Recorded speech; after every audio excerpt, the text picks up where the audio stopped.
Las tormentas vienen y van en la vida. Por lo general no son gratas, de hecho suelen traer dolor, sufrimiento y pérdidas de todo tipo.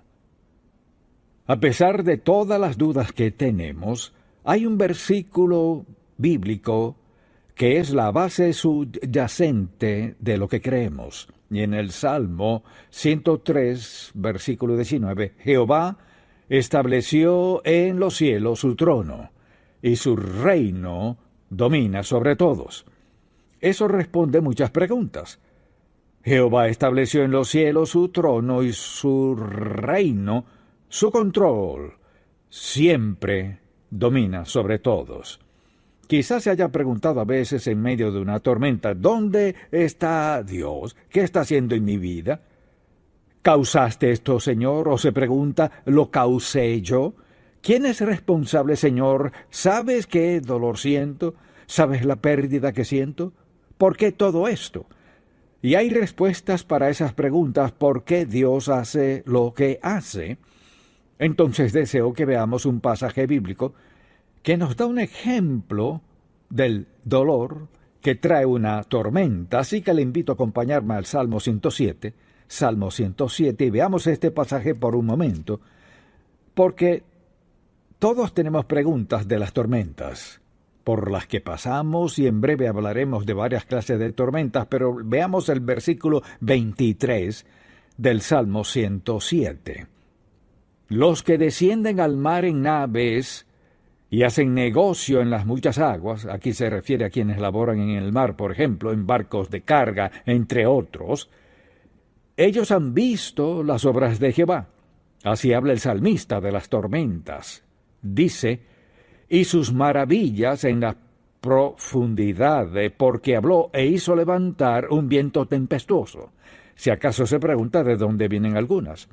E hizo levantar, escuche esto, porque habló e hizo levantar un viento tempestuoso que encrespa sus ondas, sube a los cielos, descienden a los abismos, lo cual es una forma hermosa de hablar de la tempestad, que encrespa ondas altas y bajas, y dice, sus almas se derriten como el mal, tiemblan y titubean como ebrios, y toda su ciencia es inútil. Entonces, aterrados, pensaban que era el final, dice la Biblia, clama a Jehová en su angustia. Eso siempre es lo más sabio en momentos de tribulación. Y los libra de sus aflicciones, aleluya.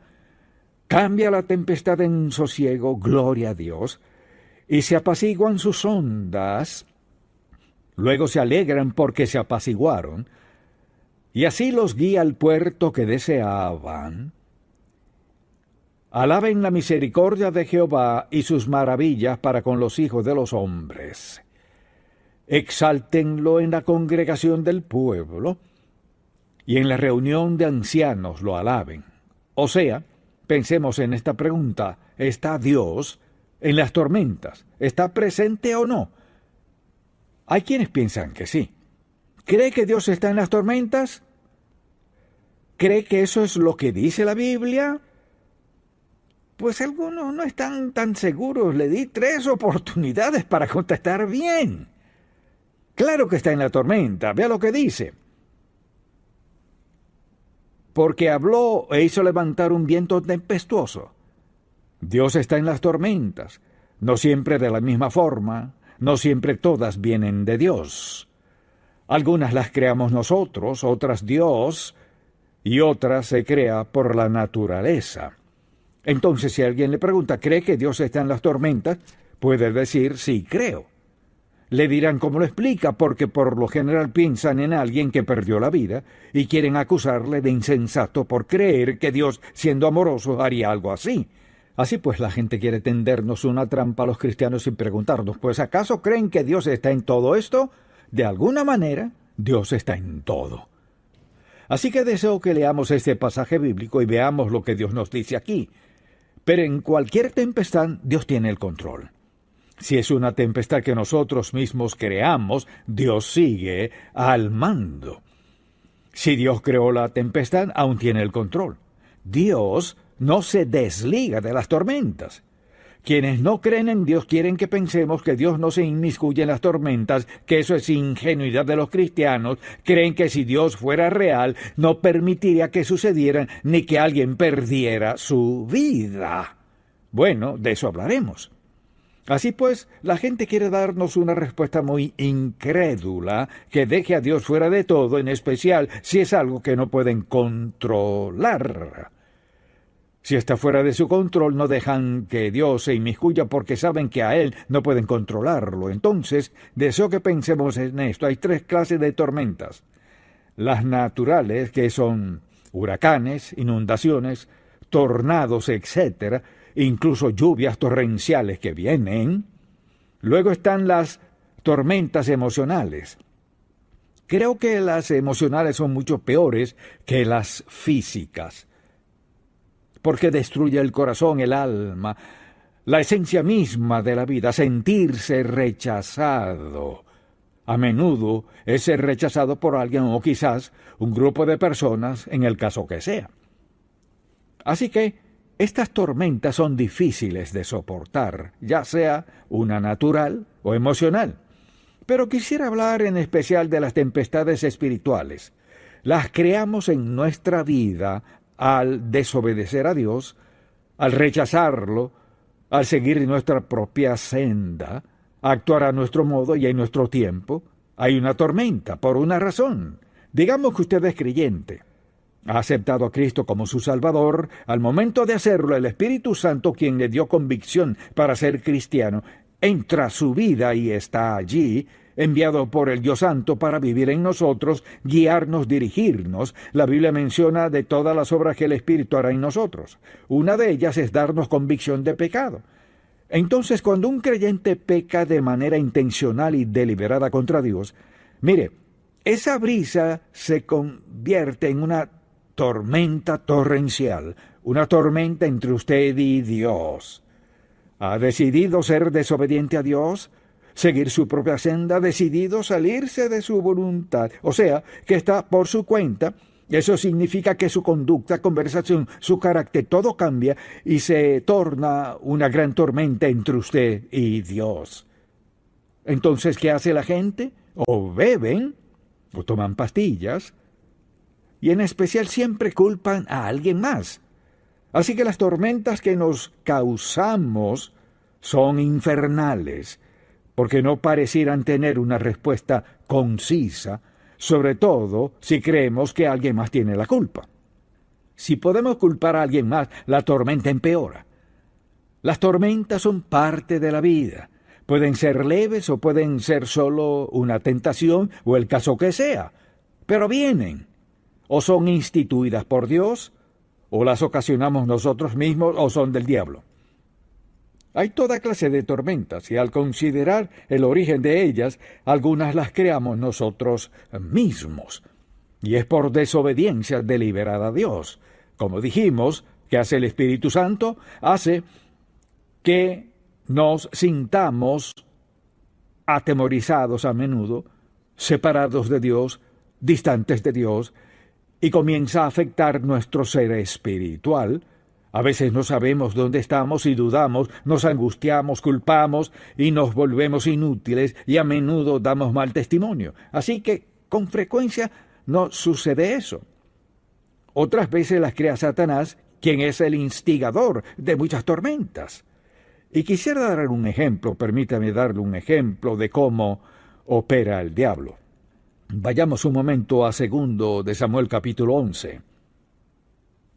Esta es una historia que ha leído, ha escuchado, quizás incluso haya visto alguna película al respecto, pero en el capítulo 11 de 2 de Samuel, dice la palabra de Dios desde el primer versículo: aconteció el año siguiente, en el tiempo que salen los reyes a la guerra, que David envió a Joab con él a sus siervos y a todo Israel, y destruyeron a los amonitas y sitiaron a Rabá, pero David se quedó en Jerusalén. ¿Dónde debería haber estado? En la guerra con su audaz milicia, mas decidió quedarse en casa. Mucha atención. ¿Me escucha bien? Bueno, no muy bien. ¿Me escucha? Dígame. Al salirnos de la voluntad de Dios, ya estamos en problemas. Veamos lo que pasó. Se quedó en casa. Y sucedió un día al caer la tarde que se levantó David de su lecho y se paseaba sobre el terrado de la casa real, y vio desde el terrado a una mujer que se estaba bañando, así que estaría casi desnuda, la cual era muy hermosa. Empezó la tormenta. La vio y siguió mirando hasta que se volvió lujuria, la cual pasó a ser un deseo profundo. Acto seguido, está en problemas. Satanás es generador de tormentas. Por eso hay que tener cuidado con lo que vemos, a quien miramos, porque miramos, lo que queremos, lo que miramos. Y la Biblia dice, envió David a preguntar por aquella mujer. Pudo haberse detenido en cualquier momento, pero no lo hizo. Y le dijeron, aquella es Betsabé, hija de Elián, mujer de Urías Eteo, que estaba en la batalla. Y envió David mensajeros y la tomó, y vino a él y él durmió con ella. Luego ella se purificó de su inmundicia y se volvió a su casa muy tarde. Y concibió a la mujer y envió a hacerlo saber a David diciendo, estoy encinta. Le diré algo. Satanás instiga tempestades de todo tipo. David habría dicho que eso nunca le sucedería siendo el rey. Pero en el lugar equivocado, en el momento equivocado, con la mirada y los pensamientos equivocados, y mire, con el poder para consumar su lujuria, incurrió en acciones que afectaron el resto de su vida. David y Betsabé. Algunas tormentas las causamos nosotros mismos, otras el diablo, y a veces Dios las envía a nuestra vida. A veces Dios envía una tempestad como castigo. ¿Para qué? No hay duda de que así fue en la vida de David. Para castigarnos, para captar nuestra atención y como protección para que no nos destruyamos. Dios sí manda tempestades a nuestra vida. ¿Sabe por qué? Porque nos ama. Nunca manda una tormenta sin el respaldo de su amor. Al pensar en las tormentas de la vida, pensemos en por qué Dios las permite. Creo que la primera razón es porque a veces necesita captar nuestra atención. Puede que Dios toque la puerta de nuestro corazón, quizás haga que nos demos cuenta de algo. Al orar, tal vez Dios trate de captar nuestra atención, pero no le hacemos caso y a menudo tiene que dar un paso más. Y esa es una de las razones principales. Una de las cosas que Dios hace es enviar una tempestad a nuestra vida. Dios permite las tormentas para captar nuestra atención porque nos ama. ¿Acaso siempre he hecho todo lo que Dios me ha dicho? No. ¿Me ha amonestado por eso? Sí. Porque Dios escucha esto, me escucha, dígame. Dios no tiene favoritos. No tiene preferidos. Si lo desobedecemos, es de suponer que nuestra desobediencia a Dios traiga resultados. Así opera Dios. Entonces capta nuestra atención. Por tanto, quiere prevenir que nos destruyamos o perjudiquemos a alguien más o causemos más problemas. Una segunda razón por la que envía tormentas a nuestra vida es para que nos arrepintamos. Y creo que el mejor ejemplo de eso es el libro de Jonás. Mire, Dios lo llamó, Jonás se fue de su casa. Dejó a Dios, se subió a un barco para huir de Dios. Se durmió para dejar a Dios. Llega la tormenta, tuvo que confesar, es mi culpa. Dios no lo dejó. Permítame decirle algo, no puede alejarse más de Dios que Jonás.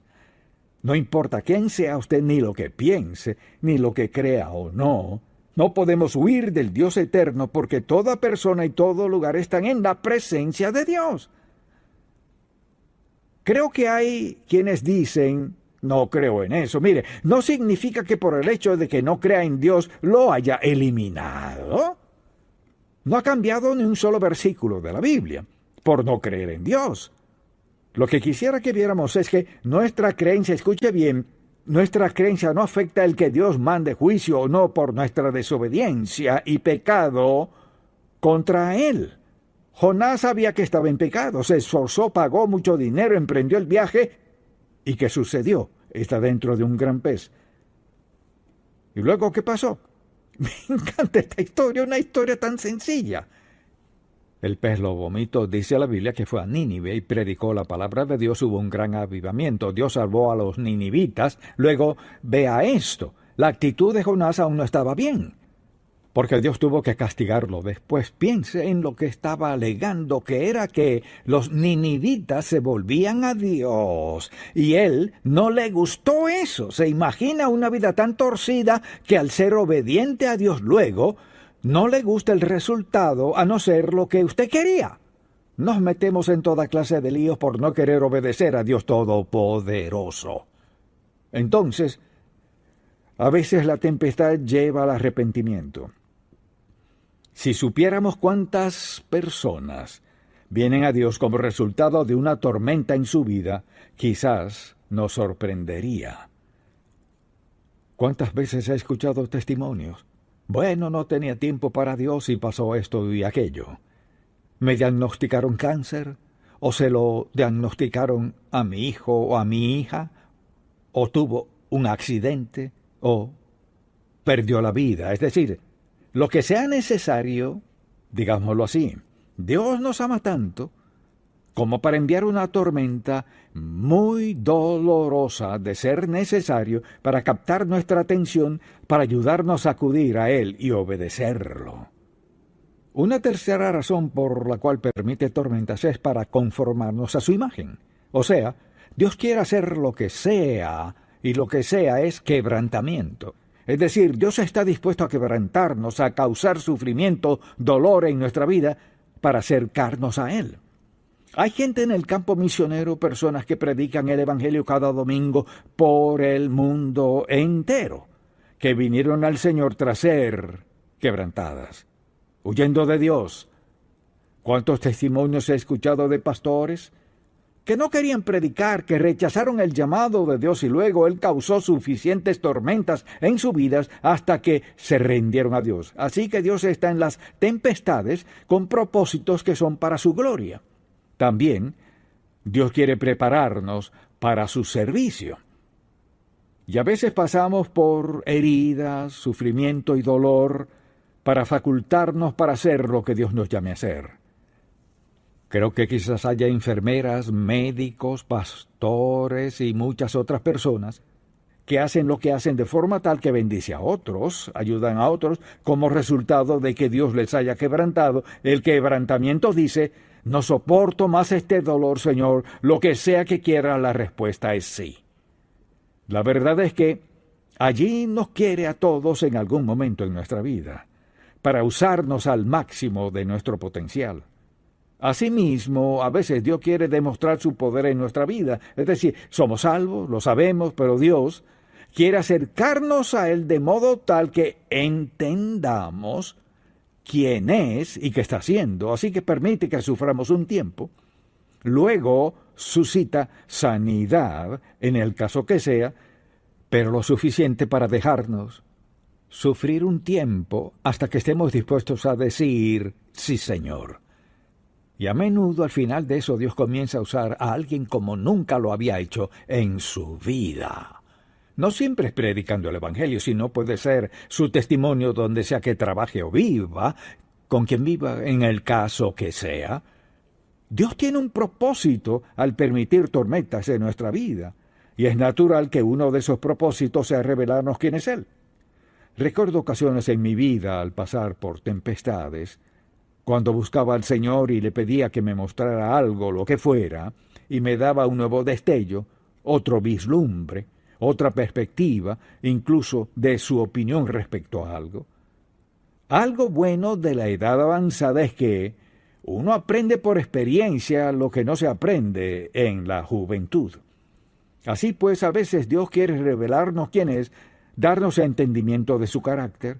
Dios sabe cómo tomar tormentas en nuestra vida y hacer algo bueno por nosotros si estamos dispuestos a escucharlo, dispuestos a no claudicar y a no criticarlo ni culparlo. Cuando empezamos a culpar a Dios pasa esto. Nos separamos de Dios en lo emocional y en lo espiritual. No que Dios nos deje, sino que al culparlo nos retiramos de la fuente misma de quien nos ama, quien nos sustenta y nos salva en la tormenta, quien nos fortalece, quien nos hará mejores personas.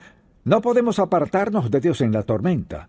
Creo que todos los que hemos pasado por tiempos difíciles vemos lo que hizo Dios, no nosotros, ni alguien más, sino lo que hizo Dios en nuestra vida. ¿Y cómo nos sacó de eso?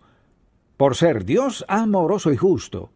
Que haya una tormenta en nuestra vida no implica que nos haya abandonado, ni significa que Dios esté castigándonos, sino quiere decir que Él tiene algo en mente, por la razón que sea, mucha atención, por la razón que sea, el propósito de Dios siempre es para nuestro bien, para hacer algo a favor nuestro, hacernos mejores personas, acercarnos a Él, demostrar su poder, mostrarnos su amor. Las tormentas tienen un fin a los ojos de Dios.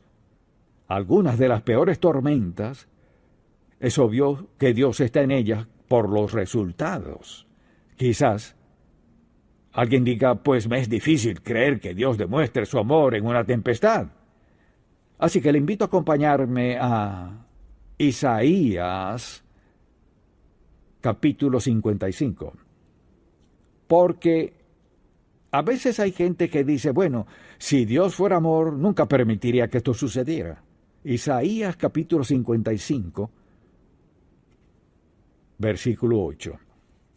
Porque mis pensamientos no son vuestros pensamientos, o sea, no pienso como ustedes, ni vuestros caminos mis caminos, no actuamos igual. Dijo Jehová, mire, como son más altos los cielos que la tierra, así son mis caminos más altos que vuestros caminos, y mis pensamientos más que vuestros pensamientos. Porque como desciende de los cielos la lluvia y la nieve, y no vuelve allá, sino que riega la tierra y la hace germinar y producir, y da semilla al que siembra y pan al que come, así será mi palabra que sale de mi boca. No volverá a mí vacía, sino que hará lo que yo quiero, y será prosperada en aquello para que la envíe. Así que Dios está en la tempestad, pase lo que pase. Cuando nos preguntamos por qué ocurren ciertas cosas, Isaías 55 es una respuesta sencilla y profunda de la palabra de Dios. Él demuestra su amor aún en tiempos difíciles. Creo que una de las principales razones es esta: recordarnos quién tiene el control. Dios tiene el control. Solo quiero decir que Dios no comete errores. No es porque Dios no nos ame, tampoco es porque Dios piense que no merecemos algo mejor, o sea, las permite con un propósito. Quizás se pregunte, ¿cuál es el propósito de esto, aquello o lo otro? No afirmo saberlo, solo Dios lo sabe. Pero mire, al ser creyentes seguidores de Jesucristo, nada sucede en su vida sin el permiso de su voluntad y siempre con un fin: fortalecernos, bendecirnos, prepararnos, equiparnos, expresarnos su amor en el caso que sea. Dios siempre tiene en mente el fin de amarnos. Este mensaje es muy sencillo, así lo quería, porque la próxima vez que le digan, bueno, si Dios fuera amor, puede contestarle, sí lo es. Lo amó lo suficiente que usted pudo despertarse hoy. A menudo quienes juzgan a Dios es porque no lo conocen. Como creyentes, siempre que entendamos quién es Dios y cómo actúa, eso es lo importante. Amén. Padre, te pedimos por las tormentas que han venido y por las que vendrán, que nos recuerdes que tienes el control absoluto y que podemos confiar en ti. que podemos creer que siempre quieres lo mejor para nosotros. Enséñanos a amar y a estar dispuestos a entender a quienes no te entienden. Te pedimos por las personas que te han aceptado y las vidas transformadas, por quienes están volviéndose a ti, que no lo harían de otra forma. Captaste su atención. Gracias por amarnos y ser paciente con nosotros. Oramos en el nombre de Jesús. Amén. Si este programa ha sido de bendición para usted, por favor, visite encontacto.org